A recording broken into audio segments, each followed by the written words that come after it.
Demon Emperor Chapter 554. Ang nakaraan ipinaliwanag ni Yaon Sinigang kung paano siya namuhay sa opisina ng trabahador. Sinabi niya huwag magmayabang para tumagal sa mundo, habang din ang pasensya gaya diskarte ginagawa niya. Nagpapatuloy. Ang totoo niyan ay pinipigilan ko lang ang aking lakas na tumaas para magmukha akong kaawa-awa sa harap ng marami. Kaya tuluyan na akong nagmukhang matanda. Pero inaamin ko, sa totoo lang, ako na ang pinakamatanda na trabahador sa lugar na to. Kaya ako na ang naging boss dito. Ako na rin ang nagbabantay sa lugar na to. Kung ako lang ang nasa kalagayan mo, na alam kong isang araw ay magiging taw-tauhan ako ng kung sino lang. Mas gugustuhin ko pang lumaban kahit kamatayan para lang makalaya. Kesa hintayin ko na lang dito ang aking kamatayan habang ginagawa nila kong aso. Batang master, masyadong simple at mababaw ang pag-iisip mo.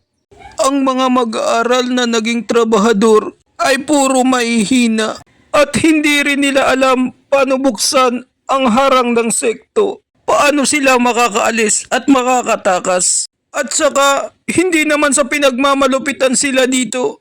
Hindi naman masyadong mabigat ang trabaho. At mayroon pa silang pag-asa para makaalis dito. At yun ang dapat nilang matutunan. Ang mundong ginagalawan natin ay sobrang hirap mamuhay. At ang lahat ay kumakayod araw-araw para sa pamilya. Sobrang lupit sa atin ng tadhana. Ang buhay ng tao ay nagigipagsapalaran araw-araw. Hanggang sa ito ay mamatay dahil matanda na. At ang natatanging pag-asa natin para makaahon sa kahirapan na to ay maging successful sa buhay. Para makaalis tayo sa pagiging mahirap. Dahil pagdudusa at dalamhati ang hatid ng kahirapan. At kapag nagkaroon ka na ng lakas, saka mo na makakamit ang inaasam mong pangarap. Grabe ang matandang to. Napakalalim ng kanyang kaalaman sa mundong ito. Napakalawak ang pangunawa niya tungkol sa mga bagay-bagay. Ano ba yung pinagsasabi ko? At biglang napabalik sa sarili si matandang Yuan Sinigang. Pasensya na kayo. Medyo ulyanin na kasi ako. Nakakahiya na tuloy sa inyo. Ang tagal na rin ng panahon kasi nung nagkaroon ako ng bisita.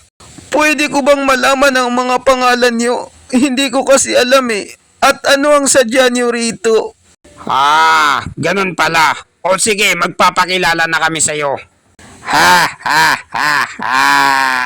Tandaan mo ito, matandang hukluban. At itaga mo sa kokote mo, makinig kang mabuti. Kami ang pinakailigante, mabait, kahanga-hanga, at pogi na demonyong cultivator. Ang apat na kambal ng Demon Semeng Sekto. Sikat na sikat kami sa buong sekto, ang apat na demonyong kambal. Pagpasensyahan niyo na po ang aking kapangahasan. Mga tagapamahala pala kayo. Hindi ko kayo nakilala agad. Hindi ko patuloy kayo na ipagtimpla ng kape kaagad. Pero mawalang galang lang mga amo. Pwede ko bang may tanong kung anong sadya niyo rito? Pumunta kami rito dahil kay Stewardess Chupa. Siguro may lihim na galit sa kanya ang pinuno ng sekto. Kaya siya napunta rito. Imbis na magiging kapili-pili siyang mag-aaral, naging trabahador na lang siya. Pero okay lang yun dahil panandalian lang naman siya rito. Susunduin din namin siya mamaya. Kaya habang nandito siya, alagaan mo siyang mabuti. Huwag mo siyang papalipasan ng gutom. Dahil ikaw ang babalikan namin pag may nangyaring masama sa kanya. Huwag kayong mag-alala, matandang amo. Makakaasa kayo. Aalagaan ko pong mabuti si Batang Master Chupa. Ituturing ko siyang parang sarili kong anak. Siya nga pala, ang opisina ng mga trabahador. May mga batang master din dito na matitigas ang ulo. At hindi sila makontrol. Kung ganun, mayroon din palang problema dito sa opisina ng mga trabahador. Ano mga matitigas ang ulo at hindi makontrol? Gamitin mo lang at sabihin mo ang pangalan naming apat at tatameme na sila. Ganun ba kalakas ang pangalan yung apat? Kilala na ba kayo sa buong social media?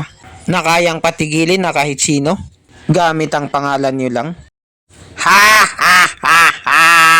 Oo nga pala, tama si Stewardess Chupa. Masyado siyang malakas at magaling para alagaan. Hindi na namin siya kailangan i-baby dahil malaki na siya. Ha ha ha! Sige, Stewardess Chupa, magbakasyon ka muna rito. Enjoy mo lang ang staycation mo. Dahil magtatanong-tanong pa kami kung ano ba talaga ang totoong nangyari. Ilalabas ka namin dito sa kulungan na to. Napaka-sweet naman ng apat na yun kay Batang Master Chupa. Hindi ko lubusang akalain kahit sa panaginip na ang apat na pandak na bansot na yon ay sila ang nag-aalaga at tumitingin sa akin ngayon. Mr. Chupa, napakaswerte mo naman sa mga kaibigan mo. Maalalahanin. Marami na akong nakitang malalakas na tao na napunta rito sa opisina ng trabahador. Pero ni minsan, wala pa akong nakitang kasing kisig at gwapo mo. Kakaiba ka talaga, Mr. Chupa. Napakadami mong alalay na bodyguard na tumitingin sa'yo. Puro pa sila mga tagapamahala, may rangko sa sekto. Masyado ka namang pahambol. Tawagin mo na lang akong Chupa. At ako ay tatawagin kitang Sir Matandang Ewan. Hindi maaari yun. Hindi ko matatanggap. Di ko kayang tanggapin. Isa lamang akong matandang uhugin na buntempering stage. Masyadong mababa ang lakas ko kumpara sa'yo, Sir Chupa. Ha ha ha ha. Ano naman ang problema dun? Wala namang problema eh. Kapag nirespekto ko ang isang tao, ibig sabihin nun, mayroon silang bagay na may pagmamalaki. Alam ko sir na mababa lang ang lakas mo, pero ang katalinuhan mo at kaalaman sa mundo ay napakalaki. Kasing lawak ng Pacific Ocean. At ang natitira na lang na kulang sa'yo ay yung talento na madagdagan. At magiging sky is the limit, tataas na ang lakas mo.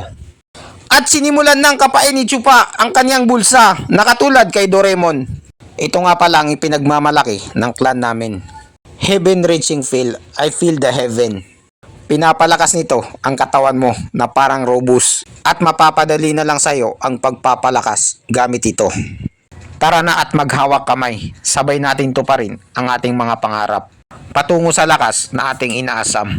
Halata sa mukha ng matanda na tuwang-tuwa siya sa ibinigay ni Chupa. Hindi niya alam na naka-video pala. Content lang pala yon for views.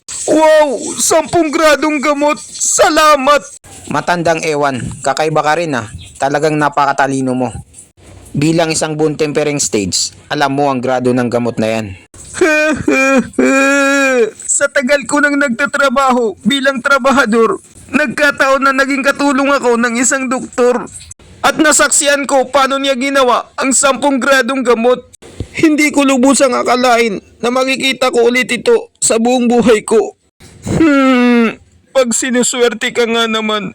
Stewardess Chupa, ito pa lang ang unang pagkikita natin, yung parang tinatawag nilang love at first sight. Nakakahiya naman na tanggapin ang regalo mo. Masyado itong mamahalin. Ha ha ha. Okay lang yon. Rich kid kasi ako eh.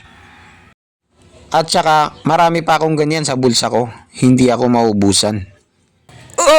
Anong sinabi mo, Mr. Chupa? Sabihin mo nga ulit.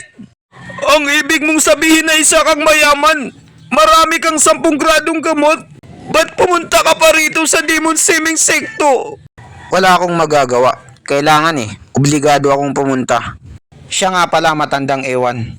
Asan dito ang bahay tulugan ko? Kung saan ako magbabakasyon.